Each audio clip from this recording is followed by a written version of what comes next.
এই লুংলুঙীয়া বাটটোৱেদি মই মহামন্ত্ৰী আতন বুঢ়াগোহাঁই মৈদামটো চাবলৈ আহি আছোঁ। মহামন্ত্ৰী আতন বুঢ়াগোহাঁই শৰাইঘাট যুদ্ধত লাচিত বৰফুকনৰ সমানে সমানে নেতৃত্ব দিছিল। যেতিয়া আলাবৈ ৰণৰ পিছত লাচিত বৰফুকন মানসিকভাৱে ভাগি পৰিছিল, তেতিয়া আতন বুঢ়াগোহাঁই মন্ত্ৰণা দিছিল আৰু সেই মন্ত্ৰণা লাভ কৰিয়ে লাচিত বৰফুকন অধিক সবল আৰু শক্তিশালী হৈ পৰিছিল। আৰু অৱশেষত পৰিণতি স্বৰূপে শৰাইঘাট যুদ্ধত লাচিত বৰফুকনে মোগলক হৰুৱাবলৈ সক্ষম হৈছিল।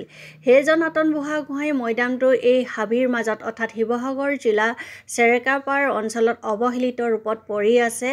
কাৰো যেন আহৰি নাই। ইমানবোৰ জাতীয় সংগঠন আছে, প্ৰশাসন আছে, আনকি সচেতন লোকসকলো আছে, কিন্তু এই মৈদামটো সংৰক্ষণ কৰা বা ৰক্ষণাবেক্ষণ দিয়াৰ ক্ষেত্ৰত কোনো আগবাঢ়ি অহা নাই সঠিক ৰূপে।